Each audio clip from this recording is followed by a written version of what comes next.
TitleMatchNetwork.com.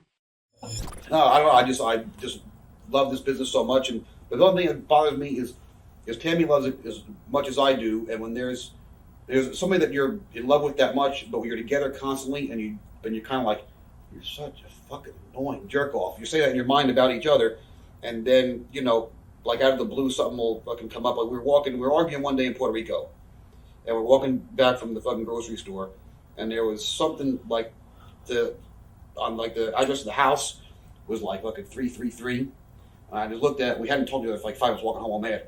And I said, that's 333. And she went, yeah, great. Blackjack Mulligan, 333 pounds, El Paso, Texas. Is that what you wanted me to fucking say? Just like, your head is always there. I mean, we just, and then it's like, well, that's why I know I love you, because Blackjack Mulligan's from El Paso, Texas, and weighs 333 pounds. Why else would I fucking like you so much? I mean, it's just, and it bothers me that people fucking dog her when she's fucking loves this and busted her ass fucking for it. I mean, and they got her, but no one asked about that deal. I did an interview with some guy, Larry Goodman or somebody, printed all kind of stuff, and people asked about, her getting out of shape. I didn't want to ask you. When me and Patrick went to FMW, I was trying to call home, and nobody's answering the phone. Finally, her sister picks up the phone and starts screaming. She's in the hospital. I gotta get home. They finally found my hotel, so to get home now because she was dying. Her pancreas had shut down from alcohol poisoning. I got to the hospital. They had given her last rites once. She was breathing on a respirator. She was being kept alive by machines. And they said if she's gets better, which we doubt she even is gonna. I mean, they were literally saying that she's dead. And for some reason she got better. And why there were 7 doctors that are still sending us bills that aren't getting paid that don't know why she even got better. But her pancreas shut down, which shut down her liver, which shut down her thyroid stuff, and so her thyroid fucked up and caused her not be in the same shape that she was. She couldn't, and she was on stuff too. She was on a computer and all that kind of stuff. And then she just got despondent about that fact. And then she was doing the Vixens thing, but couldn't stay in the same shape, so that kind of depressed her. Then she was just like, well, fuck it, and then didn't care anyways, and just got fucking miserable. But now with the TNA thing happened, which Dusty had told me about a little while back, she kind of was like, well, goddamn, she's like, now I wanted to get out of it, but now you're going back. She's like, damn, like I gotta go. So in the last 32 days, she's dropped fucking, as of yesterday, 27 pounds. Wow. She still has like another 10 to go till she's back where she wants to be. But whether it's for herself because she wants to work more often or what, she's just like, I just feel that nobody fucking recognized for the shit that she did and just knocks her for stuff that I don't think. I mean, if you want to say, hey, you were the hottest girl in the world and now you gained too much weight, but at the same point, respect her for the shit that she did. They could still do on the fucking mic and in the ringside where she used to be, and that's the thing that pisses me off. I mean, she gets pissed when people say stuff about me, and I piss people say stuff about her. That's just the way the way stuff goes. But I mean, she's healthy now and getting back in shape and is letting me tan for free at her store, so that's good.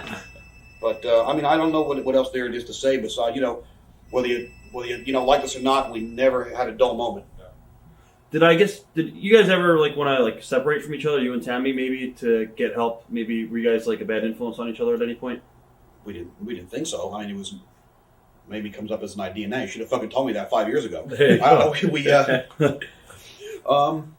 don't know. It never really entered our head. I mean, Paulie, wanted us to go to rehab one time. We went to this place.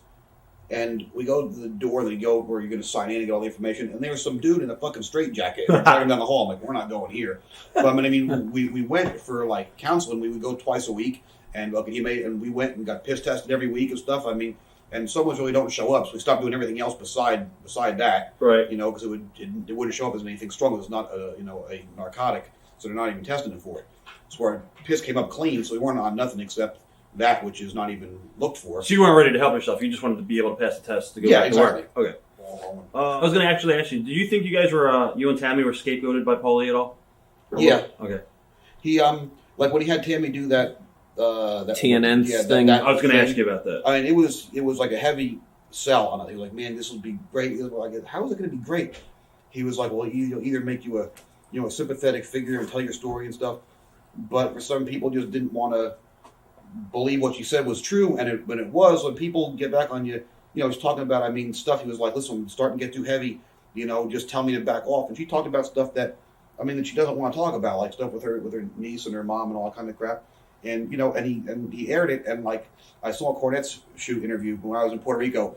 Pablo Marquez had a tape of the thing you did with Cornette. Okay. And we were staying at Pablo's for a while. He had no TV except fucking one Puerto Rican channel. So we watched him Cornette, since it was so long, we watched it 4 or 5 times a week. And he said, he was like, like Paulie must have not been a friend to us, because why do you do that to a friend?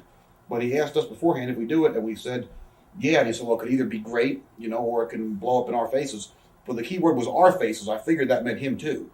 And when it just kind of backfired, on us. Looking back on it, would you have not wanted to do that?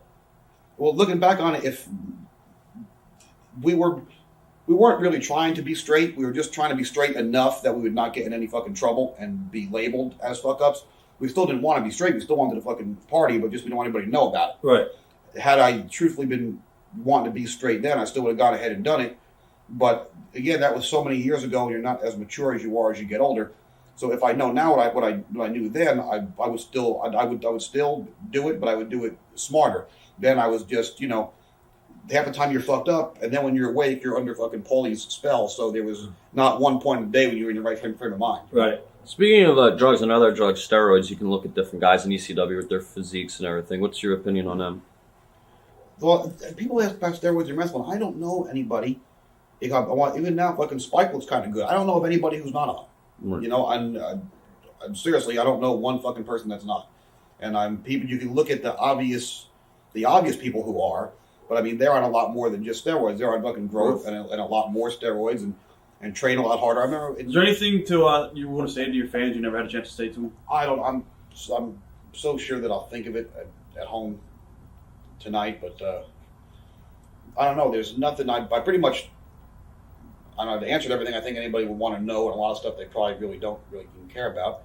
But I don't know. People are still going to probably be skeptical. Like Jerry Jarrett was skeptical until he saw me do what I did. And so if you don't, you can either believe me or not believe me. Like Jim Ross said, you could be lying right to my face. I could be lying right now. I just know that I'm not. There's no way that anybody's gonna ever know unless they give me the chance. So just watch my stuff. I think I was always good, so I don't know how I'm going to prove to anybody that I'm clean. The only person I really got to prove it to is me and Tammy, and now Jerry Jarrett. So the 3 people that matter, all 3 of us are convinced that we know that we're behaving. And I don't know, the people that didn't dig us, we gave them something to yell about and stuff. So there was never an unentertaining moment with us. Whether it was good or bad, we entertained the hell out of you. Definitely. Sometimes we were asleep, didn't know we were doing it. Watch thousands of exclusive shoot interviews right now on TitleMatchNetwork.com.